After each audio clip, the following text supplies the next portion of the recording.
Quando você vai na sua força, você se desgasta muito. Quando você vai naquilo que o teu coração está te dando como indicação, você perde muita noite de sono. Você faz, e quanto mais faz, mais longe fica. Mas quando você está embaixo de uma palavra, quando você está num comando dos céus sobre a tua vida, toda a revelação de Deus traz a direção para a direita, fala o como jogar a rede, aleluia, e o milagre acontece, a multiplicação, o cardume vem. Eu profetizo sobre você nesse ano, você não vai lançar a rede para o lado errado, você vai lançar a rede para a direção que Deus já mandou você lançar. Se Ele falou, existe. Se Deus disse, é porque existe. O Deus que nós servimos é um Deus de promessas. A Bíblia é um livro de promessas. A fé que nós professamos e vivemos aponta em direção a promessas. Em toda a Bíblia existe aproximadamente 8.000 promessas. Quantas promessas? 8.000 promessas. A Bíblia não é um livro de possibilidades, de probabilidades, de estatística. Não. A Bíblia é um livro de promessas. Agora, o que alegra o nosso coração diante dessa informação, diante dessa realidade, é que o Deus que faz essas promessas não é um ser emotivo, empolgado, aleluado, que promete e lá na frente se arrepende. Lá na frente coloca a mão na cabeça e diz: o que eu fiz? O que eu me comprometi? Quem é pai aqui? Quem é mãe? Levanta a mão. Vocês vão saber muito bem. Quantas promessas na empolgação a gente vai para os nossos filhos. Às vezes nós estamos num momento de êxtase, de alegria, e a gente promete coisas para os nossos filhos, e o filho, quando vê o pai prometendo, ele gera uma expectativa que vai lá na lua. Às vezes, por conta de pressões, para a gente acalmar o filho, o que a gente faz? Calma, chegando lá no shopping, o papai vai comprar. Aí o lugar da promessa, a casa, o lugar do cumprimento, o shopping. No meio do caminho a gente fala: meu Deus, o que eu prometi para o meu filho? Aí tu olha no retrovisor, o olho dele está assim: está chegando. Aí chega lá, tu tem que começar a barganhar, porque você fez uma promessa na empolgação. Você elevou uma expectativa e não supriu. E se não suprir, gera frustração. Agora, imagine se Deus fosse um pai como nós, que no meio de um turbilhão de sentimento começa a prometer coisas. Imagine Deus acordando um dia de um jeito, se é que Deus acorda, na verdade Deus não dorme, né? Mas vamos supor que Deus acorde estressado, acorde animado, e as promessas dele é baseado na maneira como ele se sente. Como seria? Quantas promessas Deus iria lá na frente como nós, falar: rapaz, o que é que eu prometi para esse povo? Mas graças a Ele, graças àquilo que Ele é, nós servimos um Deus que não é um ser empolgado diante da circunstância. Quando Deus promete, não é para acalmar coração. Quando Deus promete, é para cumprir propósito. Porque quando a gente tem o nosso filho está ali bagunçando, o que a gente faz para acalmar o coração dele? Se você ficar bonzinho, vai ganhar chocolate. Aí ele fica uma seda, né? Mas você está o quê? Prometendo. As promessas de Deus não são para acalmar o coração. A promessa de Deus são para direcionar rotas, cumprir propósitos. Pastor, então como Deus acalma o nosso coração? Confirmando a promessa que Ele já tinha feito na sua vida. Para Abraão Ele fez uma promessa, para Isaac Ele confirmou a promessa, para Jacó Ele confirmou de novo a promessa. Escute, Deus não promete algo novo para acalmar o seu coração, porque a última promessa não deu certo. Deus não estabelece uma nova promessa porque você está atribulado diante da antiga que ainda não chegou. Não. Quando Deus aparece, Ele confirma aquela promessa que ainda, aleluia, está no processo de amadurecimento, no processo de colheita. Vai acontecer. Diga: se Deus disse, existe. Deus Ele não libera uma palavra para ver o que acontece. Deus libera uma palavra sabendo o que vai acontecer. Deus disse: haja luz, e houve luz. Então a palavra, a promessa de Deus é um comando absoluto, que não vai voltar vazia, que não vai voltar enquanto não cumprir o propósito, como disse o profeta Isaías. Então tudo que ele disse é o teu respeito, seja hoje, seja amanhã, seja daqui a uns dias, seja daqui a algumas horas ou daqui a alguns anos, vai se cumprir. Albert Einstein dizia que Deus não joga dados no universo. Deus não está sentado em um trono, olhando para o universo e jogando dados, colocando a nossa vida em sorte. O que cair acontece, o que não cair não acontece. Não. A palavra de Deus, existe um propósito pela qual ela foi cumprida, pela qual ela foi falada, pela qual ela foi revelada. Se você carrega uma promessa, presta atenção. Quem carrega uma promessa anda geralmente carregando essa palavra no seu coração. Mas tem momento que você que carrega uma promessa, você está cansado, você está no seu limite. Mas então quando você tem uma palavra, você carrega ela, chega um momento que ela começa a te carregar, ela começa a te mover. Às vezes você se move pela palavra, mas às vezes a palavra começa a te mover. Por isso que a gente não para. Por isso que chega num domingo como esse, depois de uma semana difícil, o diabo diz assim, acabou. Aí tu sai pelas portas como leão, como uma leoa, e tu diz, só está começando. Porque quem carrega uma palavra, quem carrega uma promessa, caminha através dessa realidade e não desiste. Porque Deus não é homem para que minta, nem filho do homem para que se arrependa. Quem aqui tem um amigo mentiroso? Não olha para o lado, só levanta a mão. Sabe aquela pessoa que só promete? E geralmente quem promete e não cumpre, tem que fazer uma nova promessa para tentar acalmar o coração de você. Ele fala assim, olha, eu não consegui na segunda, mas eu vou no domingo. Aí no domingo ele não foi. Aí o que acontece? Ele vai fazer outra promessa. Deus não é assim. Quando Deus fala, Deus permanece velando sobre aquilo que Ele falou. Deus vela sobre a sua palavra, ou seja, Ele está vigiando aquela promessa de 10 anos atrás, Ele está guardando ela, porque vai acontecer. Então se Deus falou, é porque existe. Diga a pessoa que está do seu lado, existe. Vai acontecer. Nós precisamos entender, irmão, que quando Deus fala, é porque Ele já está lá no futuro, e só voltou para nos contar como será.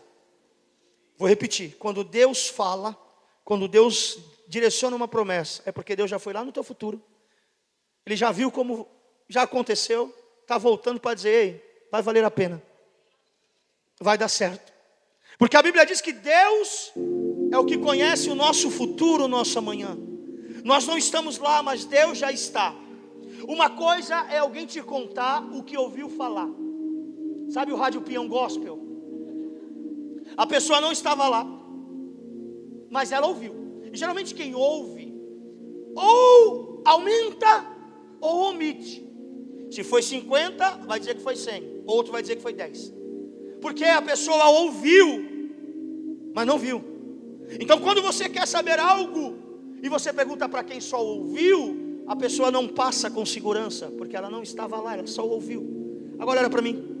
Quando a gente chega diante de Deus e pergunta a Deus, o que vai ser do futuro da minha família? Como vai ser o futuro do meu casamento, dos meus filhos? Como vai ser o meu futuro? Imagine se Deus olhasse para mim, para você e falasse assim, olha, esse dia eu estava andando aqui no paraíso e eu vi os querubins cochichando a teu respeito. E eu ouvi dizer que tem coisas grandes te esperando. Faz sentido? Não. Porque Deus, Ele não traz uma informação que Ele ouviu. Deus traz algo que Ele viu. Não, você não entendeu. As promessas de Deus não é sobre algo que Deus ouviu falar, é sobre algo que já existe no futuro e Deus já está lá vendo. Que promessas são essas, pastores? Pastores no plural, né? Aleluia, tem pastor aí? Profético, quem recebe. Que promessas são essas? Deus vai lá no teu futuro. Lá no teu futuro a tua família salva já existe. Aí Deus volta no presente, Sidney, e diz assim, creia somente que será salvo tu e a tua casa. Deus vai lá no teu futuro, naquela porta que você sonha. Lá no teu futuro a porta já está aberta. Aí Deus volta aqui na Carvalho de Mendonça nesse domingo para dizer para você, não desiste, porque já existe. Olha para mim. Qual é a promessa que Ele tem na sua vida? Existe. no futuro já está lá. Tudo que Ele tem colocado no nosso coração não é para gerar em nós empolgação, é para gerar em nós uma certeza que Ele é fiel para cumprir cada promessa, cada palavra. Se Deus falou, é porque Ele foi lá no futuro e já viu, e só voltou para nos contar como será. Aleluia. Ele já viu você curado. Ele está voltando aqui para dizer: ei, creia, creia, creia, creia. Ele já viu você, meu irmão, vivendo prosperidade, paz, alegria. Ele já viu você tendo noites tranquilas, de paz, de sono, você deitando em paz dormindo. Deus já está lá no nosso futuro, e Ele só revela no presente aquilo que nos acalma acerca daquilo que vai acontecer. Porque Deus tem tanta convicção de que vai dar certo, porque Ele já está lá. Ele não ouviu falar, não contaram para Ele. Um dia Felipe chegou para Natanael e disse: Natanael, eu encontrei o Messias, eu encontrei aquele que os profetas estavam anunciando que viria. E Natanael disse para Felipe: mas de onde ele é? Nem perguntou como era, perguntou de onde. E Felipe disse: ele é de Nazaré. Aí Natanael, já cheio de bloqueio, disse assim: por acaso pode alguma coisa boa vir de Nazaré? Aí Felipe olhou para ele e disse: vem e vê. Diz a Bíblia que Natanael foi chegando perto de Jesus. Jesus, antes de Natanael abrir a boca, Jesus disse para Natanael: eis aí um israelita onde não há falsidade. Ele parou e perguntou para Jesus: de onde você me conhece? Aí Jesus olhou para ele e disse assim: eu te vi quando ainda você estava debaixo da figueira. Natanael se prostra, reconhece que ele é o Messias. Aí a gente lê isso, a gente acha que Jesus tinha falado sobre o momento que Felipe foi chamar ele. Não é sobre isso. Há uma tradição que diz que quando Natanael era muito pequeno, recém-nascido, houve uma perseguição, houve uma invasão à cidade que ele morava, Israel. E os pais dele, para poder mantê-lo vivo, escondeu ele debaixo de uma figueira. Foi por isso que a reação de Natanael na hora foi se quebrar, se desarmar e reconhecer. Porque quando Jesus falou: eu te vi debaixo da figueira, Natanael sabia que aquilo era um segredo dele, da mãe e do pai. Jesus está dizendo: antes de Felipe me falar que tu existia, eu já te conhecia. Eu não sou o Deus que ouço, eu sou um Deus que vejo. Eu sei o que tu está passando, eu sei o que você está vivendo, eu sei o teu ontem, eu sei sobre o teu hoje, e eu já estou no teu futuro, e vim contar para você, vai ser lindo. Eu te vi debaixo da figueira. Jesus está dizendo: cara, eu não trabalho pelaquilo que me contam, eu me movo pelaquilo que eu estou vendo. Se eu disse, é porque existe. Talvez você entrou aqui e falou: pastor, eu carrego uma promessa que eu vou casar. Tem alguém encalhado aqui? Levanta a mão. Não. Deus já está lá, Deus já preparou, Deus já sabe. Ai, pastor, eu preciso saber se tem olhos azuis. Aí é outra história. Você sabia o que nós estamos vivendo hoje? O que nós estamos vivendo hoje é simplesmente coisas que Deus já sabia que nós estaríamos vivendo. Coisas que nós lá atrás recebemos revelação de Deus, mas não fazia sentido naquele momento. Mas Deus já estava aqui hoje, em 2024. Tem coisas que nós estamos já vivendo, vamos viver nesse ano que Deus prometeu em 1995. E Deus já estava dizendo, porque Deus já estava aqui. Porque nós só estamos pisando em uma estação, em uma terra onde Deus já passou. Aleluia. Deus já passou por aqui, Deus já passou por 2024. E Ele passou indo na frente, abrindo o caminho, quebrando as portas de ferro, os ferrolhos de bronze. Talvez você entrou aqui com o teu coração apertado. Talvez você entrou aqui com tantos problemas dentro da sua casa, dentro da sua família, mas você carrega uma promessa dentro de você. E aquele que prometeu não é homem para que minta, nem filho do homem para que se arrependa. A gente precisa aprender a confiar naquilo que Deus já viu. Diga assim: eu preciso aprender a confiar naquilo que Deus já viu. Quando você tem um amigo mentiroso, que ele diz para você: olha, eu vi, hein? Tu fala: você viu nada, rapaz. Agora quando Deus vem e fala: ó, eu estava lá em 2024, eu já vi como vai ser. Aleluia. Todas as palavras que saem da boca de Deus, ela não volta vazia. Deus não está brincando com as tuas emoções, irmão. Deus não está fazendo de você uma marionete sentimental, não. Se Ele falou é porque existe. Confia naquilo que Deus já viu. Confia naquilo que Deus já viu. Não importa se você não está vendo. O importante é que Ele viu e está te dizendo, existe. Quando Deus chamou Abraão, Deus disse a Abraão, sai da tua terra, do meio da sua parentela, e vai para um lugar que eu ainda te mostrarei. 3 atitudes de Abraão: deixar a terra, deixar a parentela e ir para um lugar que ele não tinha visto. Qual é a mais difícil? É a terceira. Porque ele está indo para um lugar que ele nem sabe onde é e nem sabe como é. A pergunta é, por que Abraão foi? Porque Abraão, ele não foi pelo que viu, ele foi pelo que ouviu. E de quem ouviu? Eu creio que no bate-papo de Abraão e Deus apareceu a Abraão e disse: Abraão, eu já fui lá em uma terra. A terra mana leite e mel. A terra é próspera. A terra é boa. Tem uva gigante. Tudo que planta, nasce. Sai da tua terra. Sai da tua parentela. E vai para um lugar que eu já vi. E chegando lá eu vou te mostrar. E Abraão não foi pelo que viu. Abraão foi pelo que ouviu. Porque quem estava comunicando o que existe era fiel até o fim para cumprir a promessa. Ei, você está indo embaixo de uma palavra? O próprio Deus que liberou a palavra vai sustentar você até chegar no dia da confirmação, do cumprimento. A gente precisa confiar naquilo que Deus já viu. Ele simplesmente confiou no que Deus estava dizendo. Escute, cuidado com o que você ouve, cuidado quem é que fala ao seu coração. Deus, ele não está brincando de ser Deus. Quando Deus fala que tem um propósito na sua vida, é porque Ele tem um propósito na sua vida. Quando Deus fala que Ele tem um propósito de restaurar o seu casamento, é porque Ele tem um propósito de restaurar o seu casamento. Se Deus tem promessas para te exaltar, irmão, pode se levantar anjos no céu, demônios no inferno e homens na terra, para tentar impedir. Nada e ninguém vai impedir os planos de Deus contra a sua vida.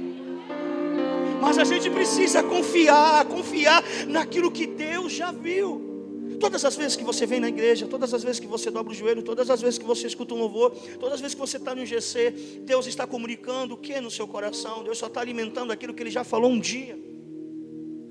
Não existe novas revelações, o que existe são confirmações de revelações antigas.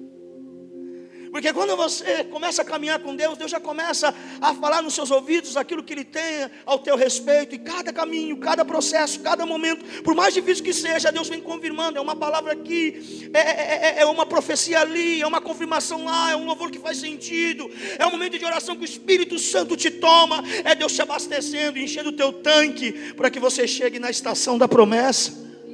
Deus não te trouxe aqui, irmão, para talvez prometer algo que ainda você não ouviu. Deus te trouxe aqui para confirmar aquilo que Ele já assentou no teu coração e dizer para você: filho, filha, calma. Se eu falei é porque existe. Talvez você possa estar pensando, mas não estou vendo nada. Tudo em minha volta torna, humanamente falando, impossível. Mas Deus está dizendo: eu vi. O que basta é que eu vi, eu já estou lá. Vai acontecer.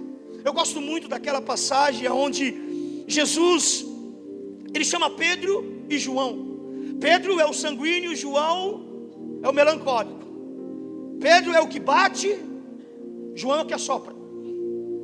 Aí Jesus chamou Pedro e João, logo os dois, e disse assim: olha, é semana de Páscoa. Irmão, presta atenção.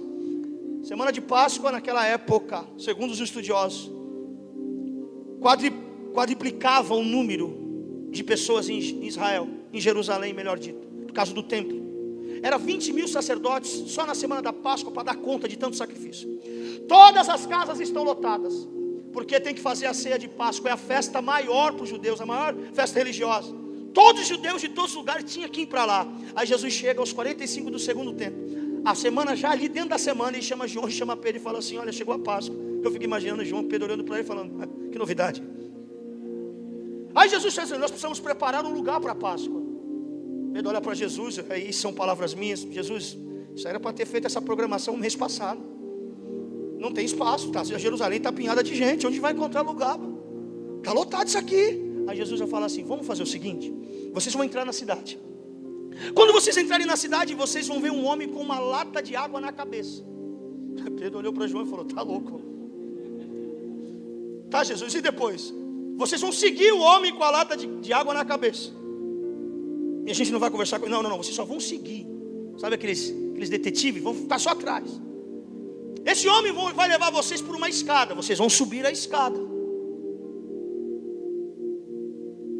Ele vai entrar em um salão de festa que está vazio. Pedro, mais sanguíneo, começa a se tremer. Fala para Jesus: a cidade está lotada, todos os buffets foram já alugados. É loucura isso. Mas tudo bem, e depois? Quando vocês entrarem nesse salão, vocês vão encontrar o dono do salão lá dentro. E vocês vão dizer assim: o nosso mestre, não é o dele, é o nosso. Ele não conhece Jesus. O nosso mestre mandou perguntar: onde nós vamos preparar a Páscoa? Tá, Jesus, e depois que a gente fazer isso, a gente sai correndo que o cara vai dar um tiro na gente, é isso? Não. Depois ele vai mostrar para vocês o lugar que vai ser para preparar a Páscoa. Diga assim: se Deus disse, existe. Olha para mim. Na cultura judaica, o homem não carrega água publicamente. Leia a Bíblia. É a primeira referência e a última referência, a única vez que aparece um homem com uma lata de água na cabeça. Jesus está dizendo para judeus que sabem que isso não faz sentido: vocês vão seguir o homem com uma lata de água na cabeça. Aí Pedro e João estão indo dizendo: rapaz, Jesus está doidão, Jesus está doidão, Jesus está doidão, Jesus está doidão. Mas se Deus disse, existe. Quando eles entram na cidade, o que tem? Um homem com uma lata de água na cabeça. Pedro olhou para João e disse: se ele falou, existe. Mas tudo bem. Agora achar um salão vazio no meio de milhares de pessoas que estão procurando lugar para fazer a ceia. Ah, não, essa eu quero ver. Aí lá vai o homem com a lata da cabeça subindo e eles atrás, investigando. Daqui a pouco eles entram em um salão vazio. Não tinha ninguém. Não tinha ninguém que tinha alugado aquele lugar. Estava vazio. Pedro olhou para João e disse: quando ele fala é porque existe. Mas tem a terceira coisa: pedir para um homem que nunca viu eles e não sabe quem é Jesus emprestar o buffet em um tempo de festa onde todo mundo paga caro. Aí não. Homem com lata na cabeça vai. O lugar vazio vai, mas eu quero ver agora. Aí João chega, Pedro chega aí. O nosso mestre pediu esse salão para fazer a Páscoa. E o homem só fez assim.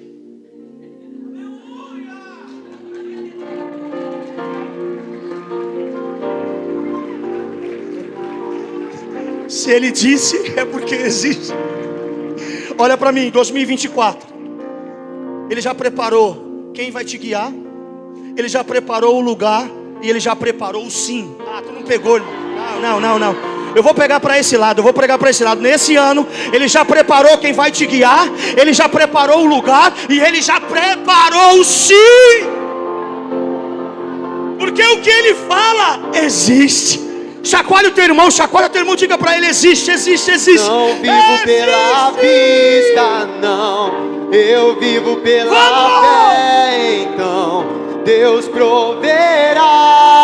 Vai ser o melhor ano das nossas vidas. Olho para o alto, então vem o socorro, sim. Deus proverá. Deus proverá. Não vivo pela vista, não. Eu vivo pela fé, então Deus proverá. Deus proverá. Olho para o alto, vai acontecer, então vai acontecer. Vem o socorro, sim. Deus proverá. Deus proverá. Escuta, nós só estamos pisando em uma terra onde Deus já passou. Isso é forte. Isso é forte. Deus já esteve por aqui. Deus já está no nosso amanhã. Quando a gente chegar em dezembro desse ano, vai ser só para confirmar aquilo que Deus já falou, do jeitinho que vai ser. Vai acontecer, meu irmão. Eu tenho vivido isso na minha vida. 5 anos atrás, Deus falou com detalhes do que eu ia viver hoje. Visão é começar pelo final, não é começar pela frente. Quem tem vista só olha o que está acontecendo agora. Quem tem visão olha lá na frente. Deus já com o braço aberto, te esperando e dizendo: vem, campeão, falta pouco. Falta pouco, falta pouco, falta pouco, falta pouco. Talvez você esteja sem força para caminhar até lá, mas o Espírito está te colocando de pé. Porque Deus vela pela palavra, Deus honra a palavra dele. Ele tem que cumprir aquilo que ele prometeu. Ele não pode voltar, ele não pode negar a si mesmo, como diz a própria Bíblia. Sabe por que Moisés conseguiu convencer Deus? Não porque Moisés era queridinho de Deus. Se Moisés fosse queridinho de Deus, Deus tinha colocado Moisés na terra prometida. Deus não tem queridinhos. Deus tem pessoas que vivem princípios. Porque Moisés conseguiu mudar o destino do povo de Israel quando intercedeu que Deus queria matar a nação. Porque Moisés lembrou algo muito importante. Ele foi no tendão de Aquiles. O Senhor não pode negar a si mesmo, tu prometeu. Aí Deus falou: é verdade.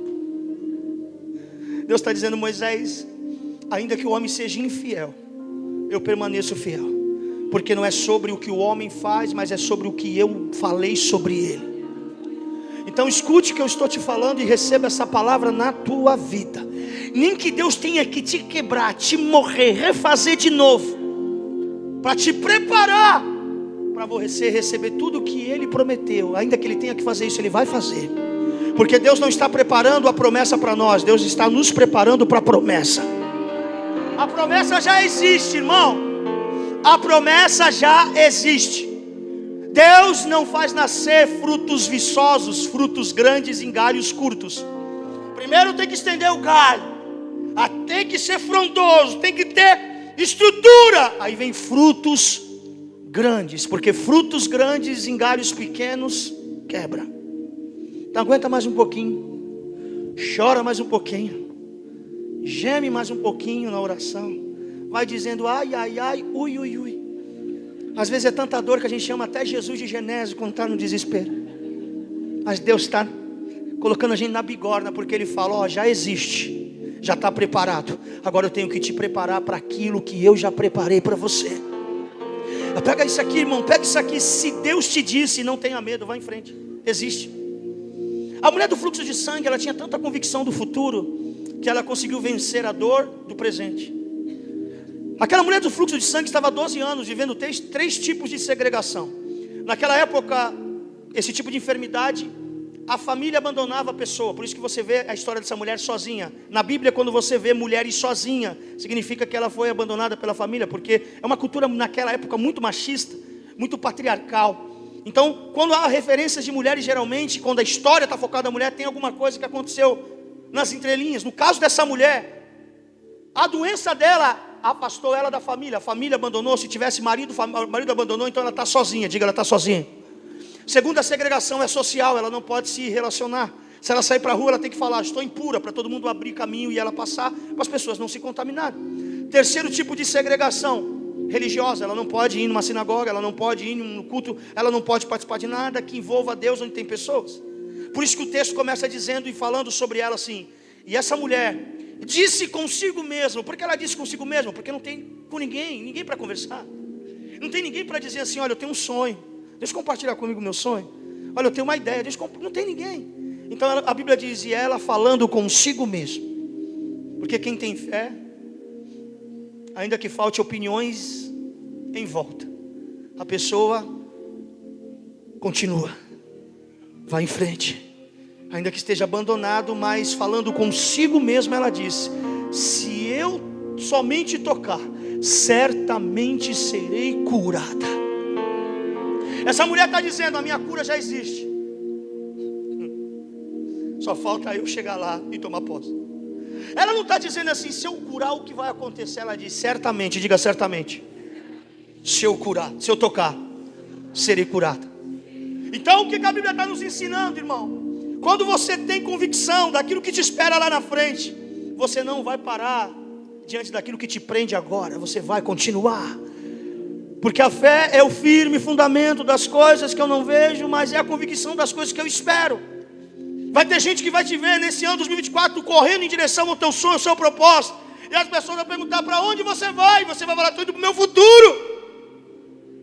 Aí você vai dizer: porque lá está a salvação da minha família, lá já está a prosperidade da minha vida, lá está a minha vida espiritual ativa, de pé, e a pessoa fala, mas como isso? Você esteve lá? Aí você vai dizer, não, eu não, mas quem esteve lá, veio aqui e me contou, por isso que eu estou correndo nessa direção. Então se Deus falou, existe. Quem tem sonho aqui? Irmão, deixa eu falar, sonhar pequeno e sonhar grande dá o mesmo trabalho. Dá o mesmo trabalho. Então sonha grande. Coloque o seu sonho diante de Deus. Se Deus liberar a palavra, se Deus confirmar, vai. Vai em nome de Jesus. Pastor, mas eu tenho um sonho, mas eu estou duro. Olha para essa pessoa que está do seu lado. Ele também. Escute. O Deus que dá uma visão é o Deus que manda a provisão. Deus não dá uma visão sem antes mandar uma provisão. Deus deu uma visão para Elias. Elias, você vai ser usado para restaurar a vida espiritual do meu povo, da nação de Israel. Deus deu uma visão. Aí o que Deus faz quando dá uma visão? Deus se encarrega de mandar a provisão. Elias se meteu em problema. Viver sonhos de Deus muitas vezes colocar em apuro. A Bíblia diz que Elias foi perseguido por Acabe depois que profetizou a seca. E ele foi lá para o rio Querite. Elias só profetizou porque Deus mandou. Elias só fez o que fez porque Deus mandou. Deus deu a visão. Agora Deus tem que dar o quê? A provisão. Agora Elias está em um rio. Não tem comida. Aí Deus disse para Elias, Elias, eu já dei, presta atenção, está na Bíblia escrito desse jeito, eu já dei ordem aos corvos. Aí tu pergunta, mas por que Deus mandou os corvos? Porque a cabeça de Elias estava a prêmio. Se Deus usasse qualquer pessoa, essa pessoa ia caguetar Elias para Acabe, onde Elias estava.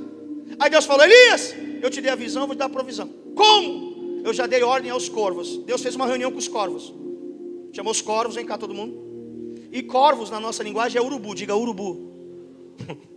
Olha a pessoa que está do seu lado, diga urubu. Oh meu Deus, me segura para não falar que eu estou querendo falar aqui. Deus fez uma reunião com os urubus e disse assim, olha, o meu filho está vivendo visão e eu preciso mandar provisão.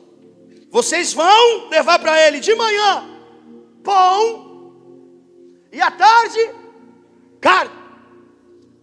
Pão tudo bem, que os corvos não se alimentam de sementes de pão, tudo bem. Agora carne, corvos são aves carnívoras. Aqui que pega. O corvo levar pão, tudo bem. Agora levar carne, que é o que ele se alimenta. Aí Deus olhando para os urubus dizendo, e vocês não vão tocar no que é do meu filho. Ah, se tu não der glória a Deus agora, a gente vai até a meia-noite. Calma, não acabei, calma, não acabei. Prega isso aqui. Quando você vive sobre uma visão que Deus te deu, Deus usa até o diabo para mandar aquilo que você precisa como suprimento. E o diabo não vai tocar naquilo que é teu. O diabo não vai pegar aquilo que é teu. Ei, esse negócio de dizer assim, roubaram. Não, se roubaram não era porque não era teu. A gente não perde aquilo que não nos pertence. Não é nosso, foi. Agora aquilo que é teu, Deus não vai deixar os corvos tocar. Se você está vivendo uma visão, meu irmão, o recurso que Deus vai mandar, a provisão que Deus vai mandar para esse ano, é teu. E vai ter que vir no endereço certo. Pastor, eu quase ganhei na Mega Sena. Está repreendido. Era urubu levando embora, graças a Deus. Eu usou urubu no sentido contrário, né? Manda embora. Escute, irmão, quero terminar dizendo para você, creia nessa palavra.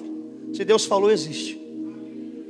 Esse ano é uma oportunidade para a gente viver as promessas de Deus. Não vai acontecer, já aconteceu. Já existe. Você pode ficar de pé, aplaudir a Jesus.